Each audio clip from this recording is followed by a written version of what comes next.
Hi everyone, Ian from DIY Home Gardening.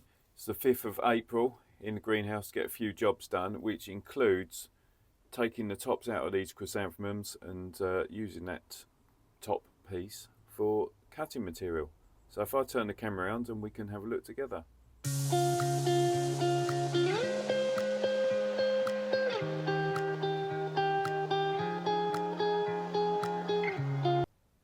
Okay, so I bought myself some new chrysanthemums, basically to replace the Alois types that I had been growing. These are the Bepi types, which is early to mid-flowering spray chrysanthemum.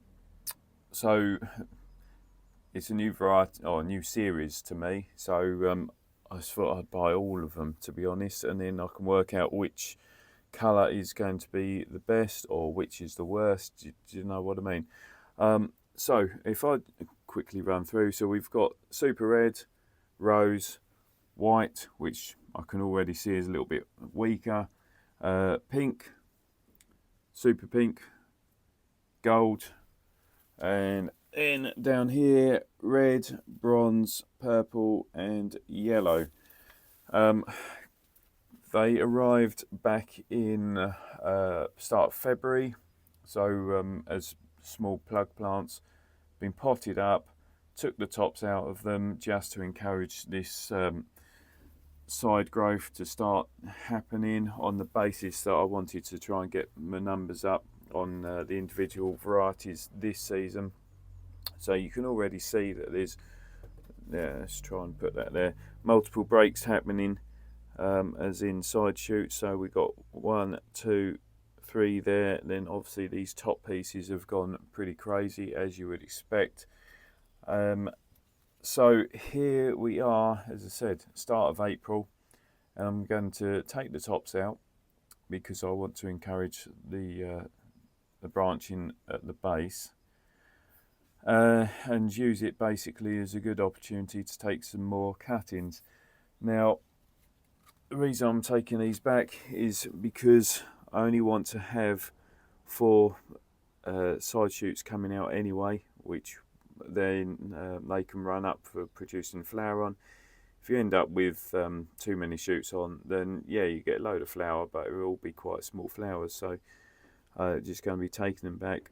So basically I'm going to be cutting back to 4 leaves up, so 1, 2, 3, 4. So this will be the little piece that gets left on, which will remove these top 2 sections, which then will give me a bit of cutting material. So let me set the camera up and we can do it together. Right, okay then, so we start with the seed tray filled with multi-purpose compost that I've added the Perlite to, which is these white grains. The Perlite is a volcanic type material which you add in for improving the drainage, but it also absorbs the moisture, so as the compost starts drying out, it will naturally pull some of that moisture back out of the Perlite to keep the moisture. Fill the seed tray lightly firm, water it, leave it to stand for a good half hour. Make sure it's not going to be waterlogged. Clean sharp secateurs or knife, whatever you want to go with, to be honest. Plant. So as I said, we're looking to take these down basically, which is called stopping, and I'll just want to leave 4 leaves, which will then result in just 4 stems coming up to give me some good flowers. So 1, 2, 3, 4 is my bit there, leaving the top. So this can go onto one side, that is dealt with. It's worth getting your labels ready, which I've done already, because otherwise it ends up in an absolute mess. So super red, label at the back there. Let's find some rooting compound. Now you could take multiple cuttings out of here, but I'm not going to. I'm just going to take the tips out as they will get away much better. So, like so, you can use a knife if you want. Just nip that lower leaf off.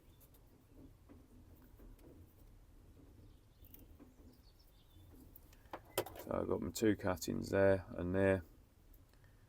I mean, that might well, it is a little bit tall, but pop it into the compound, give it a tap to get the excess off, push into the top there. Actually, I will take that down.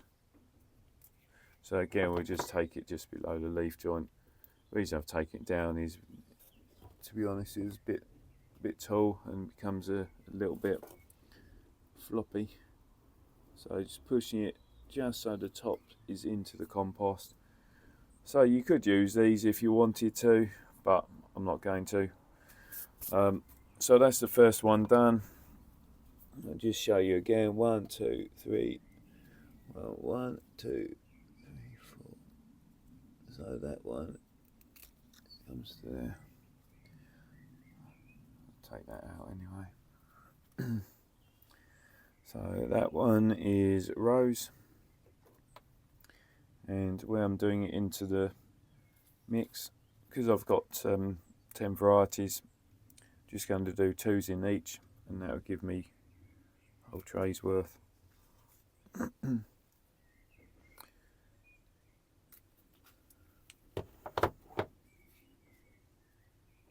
Again, what I tend to do is just nip the leaf up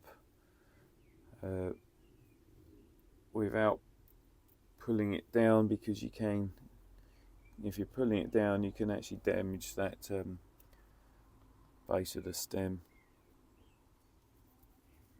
which tends to end up with them rotting.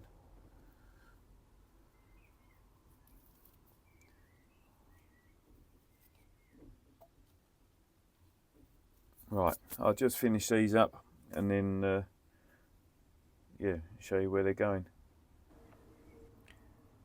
So there you have it. That's all 10 varieties done. You can see that they're all nipped down. Yeah, kind of is what it is. And then these cuttings are just going to go onto the heated bench. No need to put them in a propagator, because as you can see in that one, if you leave it in a propagator with lid on, it gets far too humid and they just die off. So yeah, they're on the heated propagation bench, even with the dahlias.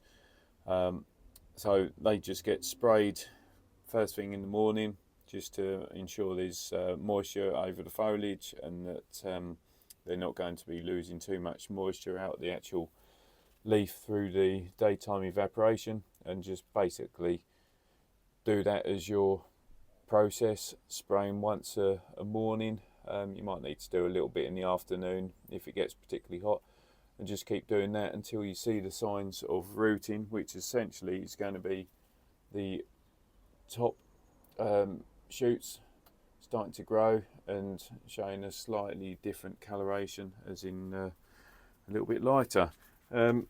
So that's those. I'll just show you. So these ones, the cuttings were actually taken in February. Yeah, February, start of February. So these are Cowans, and then these are Hannenberg. So cuttings done February, potted second week of March. Yeah, second week of March. And again, you can see that they're looking pretty good. And what you should do really is just take the tops out now when the plant is sort of 6 to 8 inches in height, and that's just going to encourage the sides to bush out exactly like the plants that you've just seen. That's it. Okay, so that's it. Video done on how to take chrysanthemum cuttings later than I would normally be doing them. As I say, normally I'd be doing all my cuttings in February time, once the main plant or the stools have started to waken up to give me the new shoots. But with these, as I say, new variety, opportunity presents itself to take some cuttings, and we're only in start of April, so why not go for it? I'll still get some good plants, and yeah, plants from those cuttings that will produce flower this season.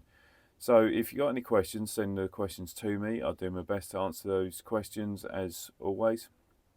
If you like the video, then please subscribe to the channel. Don't forget to hit that reminder button so don't miss out on the future videos, and above all else, just enjoy yourself, have fun, and you know, perhaps try the odd new variety as and when you see them. So till next time, bye for now.